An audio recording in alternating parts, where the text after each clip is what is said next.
All right, I'm going to go into this review as measured as possible. But I can't lie that there is a childlike glee and wonder sitting behind my teeth and this smile. Because I have a lot of wonderful things to say about Spider-Man Brand New Day. Daniel Destin Cretton took over. Daniel Cretton? I always mix his fucking names up. It's Daniel or Destin or Dan. Either way. Double D's has made another Marvel film. Now, he's hot off the heels of Wonder Man, and before that, Shang-Chi. It's pretty safe to say that this man knows what he's doing behind the camera. Both of those projects are beloved, and I think that Shang-Chi was one of the best projects of the previous phases post-Endgame.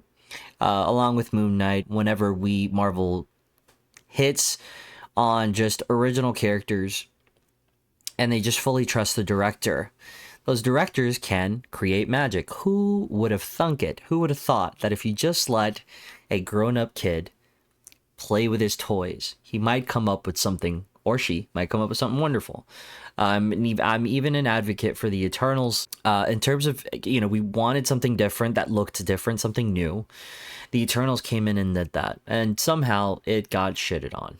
And that's a movie that I think I will defend. I think it had a beautiful look, one that's still very distinct as of now, given all the movies that have come after. And I love the characters. It's a wholly unexplored side of the comic books that was really nice to see at least once in the films. And it's sad that they might never come back. It's nothing more than just, they might come back as simply just references of a different world, of the yesteryears. But nonetheless, Double D has shown himself to be a trusted name in Marvel at this point. 3 projects, and they've all been great. I love Shang-Chi. I think Shang-Chi is just such a wonderful origin story, such a great introduction to an underrated character. And not just that, but as a lover of martial arts, that movie still stands as, one of the best choreographed Marvel films, period. So there was a lot of excitement for me just from a director standpoint for Spider-Man Brand New Day. At the very least, we were going to get a Spider-Man who it was going to show his skill in terms of being an incredible combative, an incredible fighter in ways that we hadn't seen before. I think the closest we got was to Andrew Garfield's capabilities in Amazing Spider-Man 2. Granted, given whatever most people feel about that particular Spider-Man sequel, when it comes to embodying the agility and the agility, the abilities, and the overall combat style of Spider-Man, I think Andrew Garfield's Spider-Man across the board was the most physically capable and phenomenal Spider-Man. And just to see that here highlighted times 2 is awesome, because he did exactly what I wanted him to do, what I wished for him to do coming into this new Spider adventure. I'll try to keep this as spoiler free as possible, but I think I'm going to do a spoiler section and a non-spoiler section. Non-spoiler section and a spoiler section. Non-spoiler, obviously this non-spoiler section first, so that you guys who are very meticulous about spoilers don't come at me and try to skin me or butterfly me. If you know anything about Viking lore or pirates, you know that's painful. Where to fucking start? Well, the story, as the trailer proposed, is that of a Peter Parker and a Spider-Man basically fighting for autonomy. Spider-Man is winning. This is about Peter Parker as Spider-Man succeeding in every possible way. The city loves him. He's working with the police. Detective DeWolf is a counterpart of the comic books, and she's here. It's like his Commissioner Gordon, which, by the way, they've gone on record to say that this is in many ways influenced by Matt Reeves' the Batman. And I'll kind of explain that influence a little bit later, but he has his Commissioner Gordon here. And New York loves him. The cops love him. He's, pun intended, on top of the world. But his life as Peter Parker is exactly as we wished before we knew this film was going to come out. We said, as comic book fans, we said, we need a depressed Spider-Man because we need to relate. And they did not disappoint, because Peter Parker, when we see him, when we catch up with him, he is obviously dealing from the consequences of the end of No Way Home. His world's been shattered. People forgot who he was. He's isolated as ever, alone as ever, questioning his personal life like the rest of us. And that makes for a very relatable hero. It's universal. Spider-Man has always been a universal character to adults and to kids, to teens. And it's personified here to the 10th degree. And I think that being the base for everything that takes place in this film, whether it be superpowered human, whether it be heartbreak, whether it be his interaction with cops, everything is laced with a sense of duality. And duality is the through line of this movie in a way that it wasn't in the last 3 films. This harkens back to Spider-Man 2, Sam Raimi's, which is one of the most, if not the most beloved Spider-Man movie of all time. It takes from that and throws it in here in its own way, where this almost becomes, in a lot of ways, like Thunderbolts. This kind of becomes an allegory, for me, for mental health. Spider-Man goes through this metamorphosis in the trailer. His powers are out of control. Now, as many of you know, your stomach and your brain are connected. You feel something, your stomach is going to pay the price in many ways. Anxiety spikes the acid in your stomach, which could create a myriad of issues. And like a weird allegory, I know. But I think of his spider powers as the core of his anatomy, of his physiology. If he is not doing well, his powers will let you know that he is not doing well. And all of that was really, bouncing off of what Raimi did in Spider-Man 2, it kind of worked to sort of demonstrate the state of his mind, a representation of it that gets in the way of his everyday life. And I fucking appreciated that so much, because it humanized him, even though his reaction to life is utterly superhuman. And the allegory of it all, it is very much anxiety. It is imbalance. It is mental health. And I just thought it was weaved in so perfectly. And a lot of people will argue that there's a lot going on in this movie, but I think that everything in this movie is meticulously woven into his character. Everything happens the way that it needs to happen, and it's all tied to that very theme. 2 hours and 24 minutes. This movie absolutely uses its time in a way that could have easily been lost or overdone. And I know some people might argue that no movie deserves to be over 2 hours. And for the most part, I don't have a problem with it. But I would agree that the tighter your script, the better it is. And tighter might most of the time mean that it's just a shorter film. I think here, every minute of real estate was used to perfection to deal with that and give that its own sort of full circle moment, along with dealing with the repercussions of what he asked for in No Way Home, which are directly correlated to his superpowers, his Spidey powers. Along with that, you obviously have a mystery character. I'm not going to spoil here, definitely in the spoiler section, but you've probably uttered the name of who you think it is, and you're probably right. I'll leave it at that. But worst kept secret in Marvel. Yet if you haven't thought of the name, then you still don't know what I'm fucking talking about.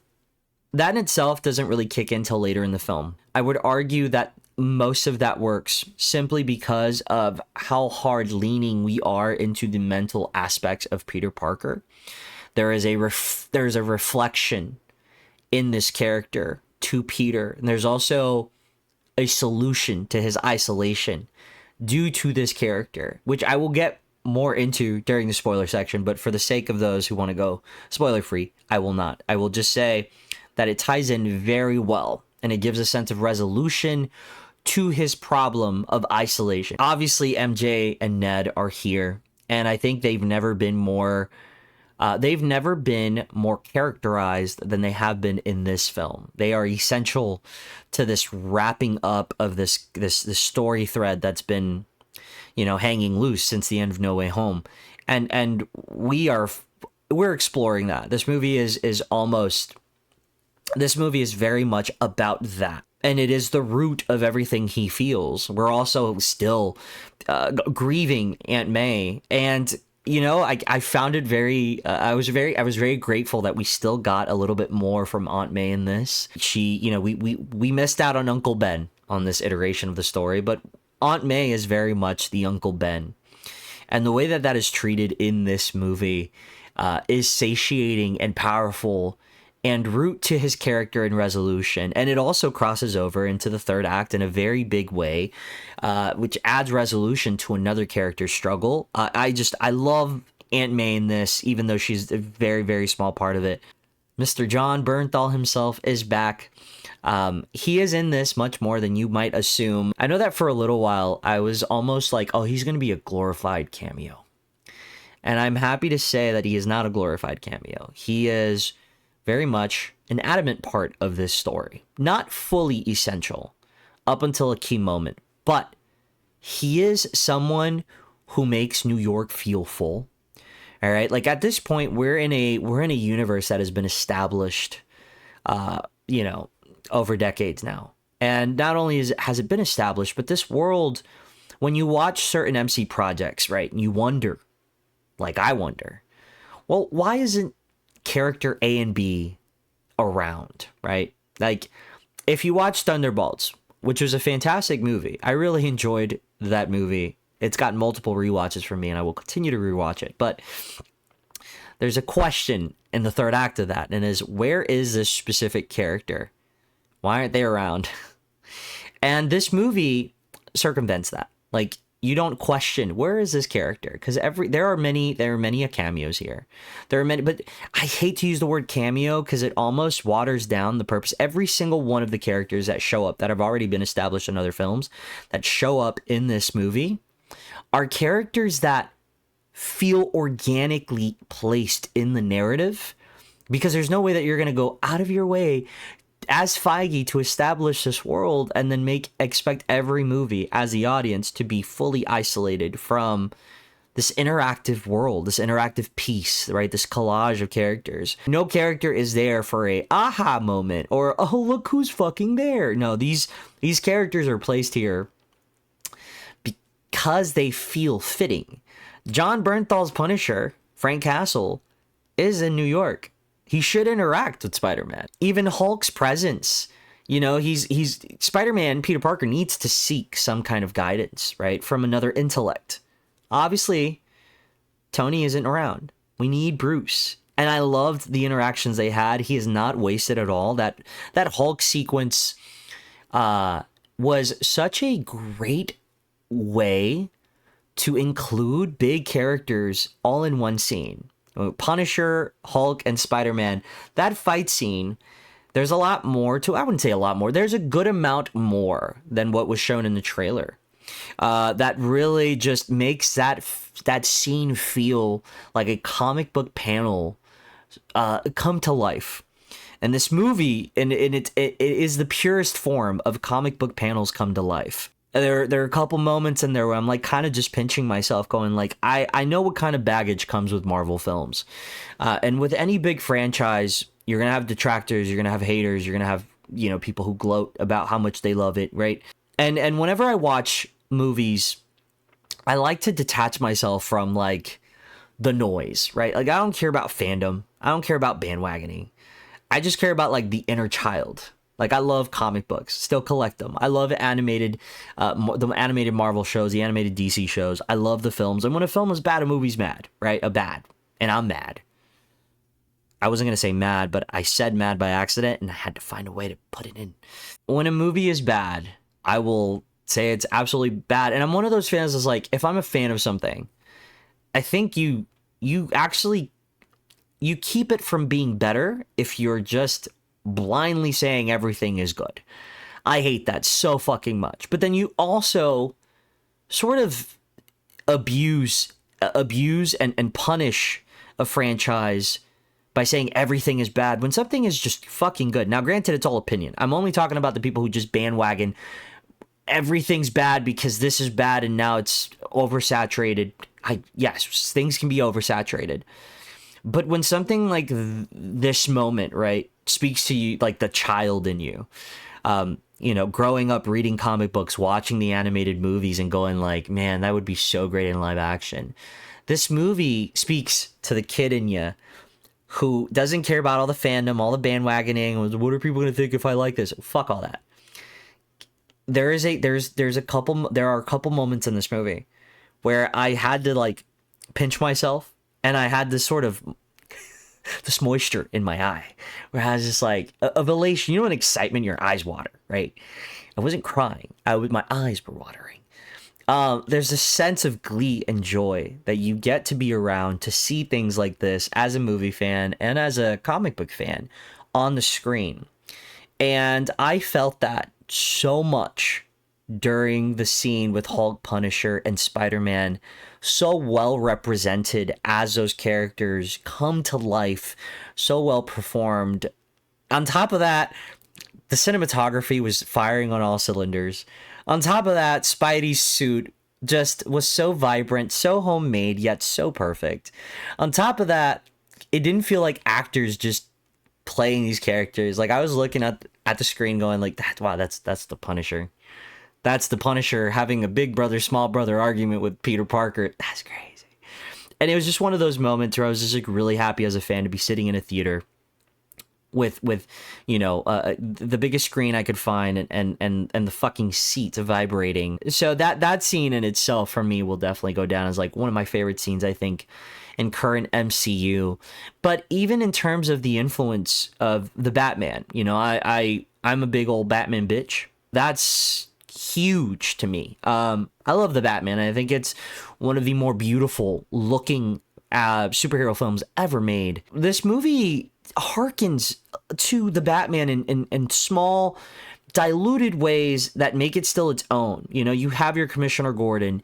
You have this sort of thriller, mystery, detective-esque narrative that kicks off the first half of the movie, very much like your street-level Batman.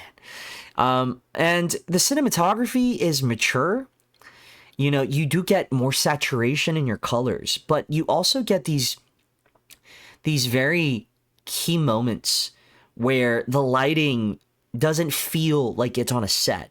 This is real lighting. This is natural lighting, or you get moments where the CGI in any other film you would kind of expect to be ass in the MCU by now. But they took their time to render most things. There are still moments where the CGI looks MCU, but I think in terms of more than not, this film's cinematography is very distinct to all of the other films that have come before it, especially in the Spider-Man films. This feels like doesn't feel like a product. It doesn't feel like a movie that is just filler. It feels like they said, no matter what anyone thinks, no matter what anyone has said, we're going to make this one feel distinct and different because the story is personal and it's mature.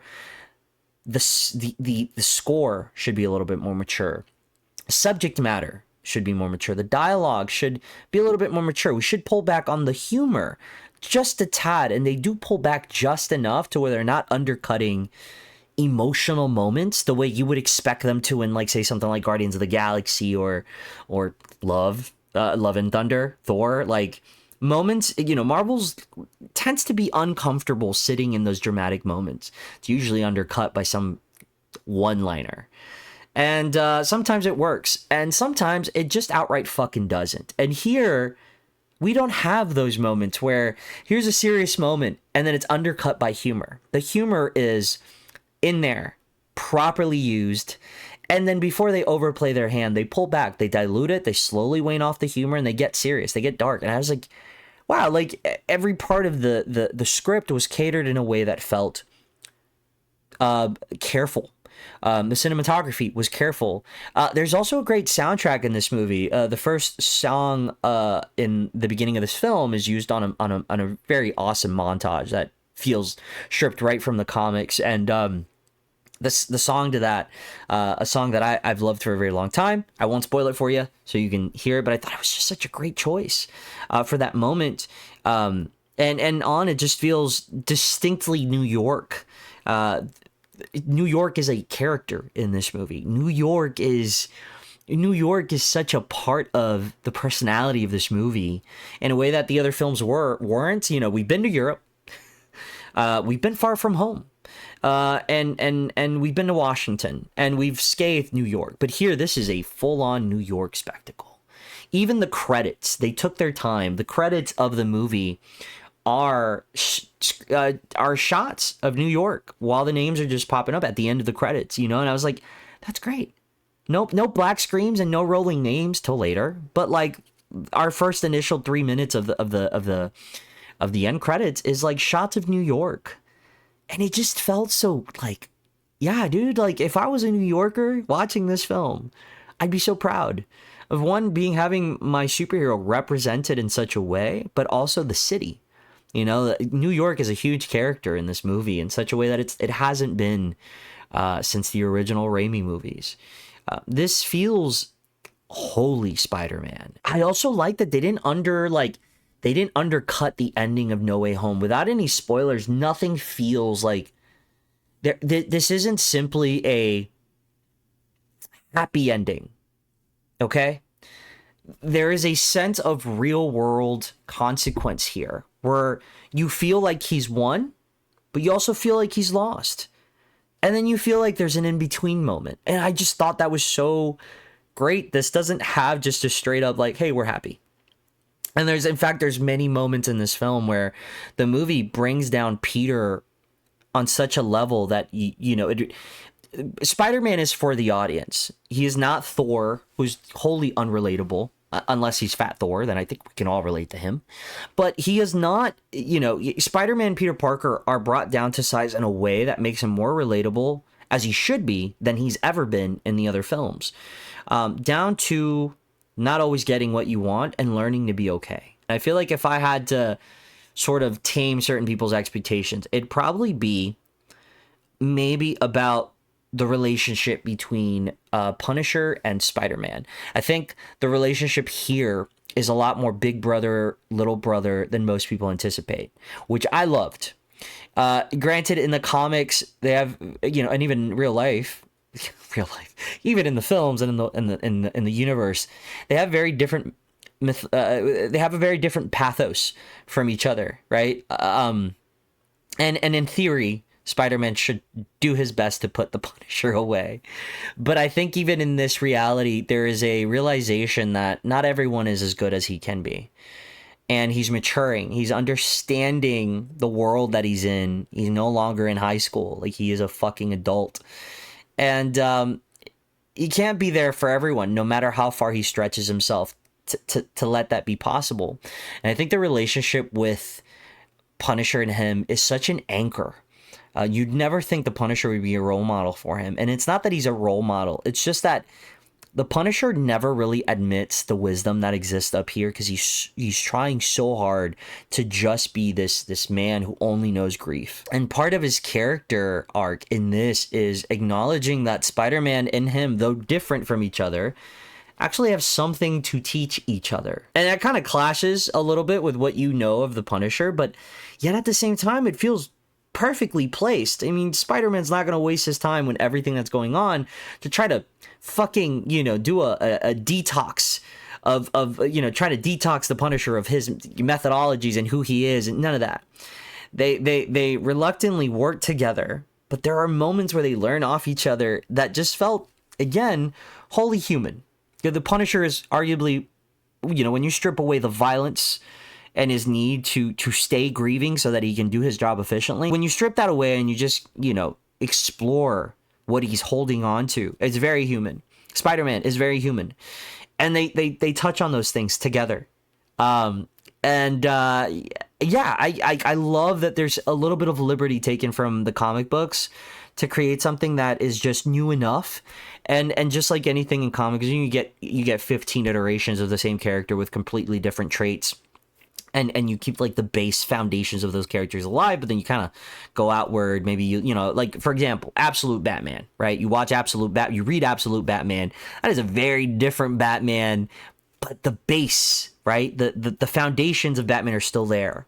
But you got this roided out God of War looking motherfucker with an axe I look at the liberties taken in these films not as, oh, I'm a fan, how could you? I look at the liberties taken in this film no different from when I read, you know, the 1500th version of Spider-Man in a comic book, and I go like, I like that change. I like it. And some of the changes in the core relationships here are kind of good. And I just really enjoyed that. Now, I kind of got to go into the spoiler section, so I'm going to leave this non-spoiler version here as is. Okay, I'm gonna I'm gonna wrap it up, and then I'm gonna shift over to my spoiler section, so you know when to pop the fuck off and then come back if you want to. But to wrap up, I think the cinematography is distinct. I think the score and the soundtrack is catered. I think the characterizations of Punisher and Spider-Man are human and some of the best parts in the film. I think the mystery character, though sort of shortchanged from the rest of the movie, does come in a little later. They still do a lot of heavy lifting to make them a core part of Peter Parker's growth. I think the action here is the best, and I think easily the best in the Tom Holland films. I think the mental health elements of this film are fantastically done, well written. I think overall this is a distinctly different film from the other Spider-Man films, and I think it's one of the best for it. If you want to feel like a kid again, watch this movie. Because it filled my heart with this level of joy and glee that I feel as a grown man who still reads these things in order to feel like there's more to life than just this like dulled out gray world outside of the cinema where everything is just so divided and so shit and so fucked, and people lack empathy and they lean towards everything else to project something that they're not. So it's just, this world's tainted. And I think that when you watch movies like this, and this goes for horror too, like when you watch horror films and you see like good versus evil, and to see them realized in a way that feels almost reflective of who you've become as you grow and the realities of life, I think some people might put blinders on because it's an MCU movie. But if you're just really about the craft and you want to watch it and you enjoy it and you actually want to break down and analyze every frame, there's a lot more here to chew on than I think most people were expecting. And I think more than we're used to as of the current MCU. So that's it. Has my endorsement. Go watch it. You've got 3 seconds to fuck off. All right. 1, 2. All right. So, spoiler section. The villain is Jean Grey. Wow. It's Jean Grey. We all knew this. Sadie Sink did incredible as Jean Grey. I think she is picture perfect. She is picture perfect. She is pathos perfect. I loved her as Jean Grey. There are some elements of this movie. There's some strong elements of this movie that lean towards establishing X-Men lore. There is an inhibitor that Peter Parker keeps in the back of his neck to prevent his hormones from becoming too spidery during his sort of mental imbalance. And that inhibitor acts a lot like a gene blocker. And if you've read the comic books or seen anything remotely X-Men, you know that there is an anti-mutant force that wants to, basically take care of mutants and either kill them altogether or destroy their mutant gene. And this movie does everything but straight up say, hey, Spider-Man's a mutant. He's created something that you can easily see would be used later on as part of her arc as she moves forward into the X-Men films. But what I feel is really awesome about her character is that although it establishes a new character, and we do basically get a mini X-Men movie and a Spider-Man movie, what's really cool is that you do tie Jean Grey to Spider-Man in such an emotional way that there's such a heartfelt moment towards the end that was a testament to the kind of writing that they were bringing to this movie, all involving Aunt May. And when you really see what they were doing with Jean Grey and Peter Parker, they're mirror images of each other. And it ends in a way that is unexpected, yet also kind of expected because you know she wasn't going to go full villain. But her motive for being who she was and doing what she's doing was very much in her nature, very much important to her arc, and allowed for her to be a complex villain. She is the fake out villain to another character who is the actual villain, and that villain is more or less your kind of mediocre, like I want to do evil things kind of guy because your gene could help me, blah blah blah. And it's the Metzler, the leader of Damage Control, who are basically acting as like the anti-mutant force in this film. I guess maybe they're just kind of doing some lore change and making it Damage Control, which would make sense because Damage Control has been established already in the MCU.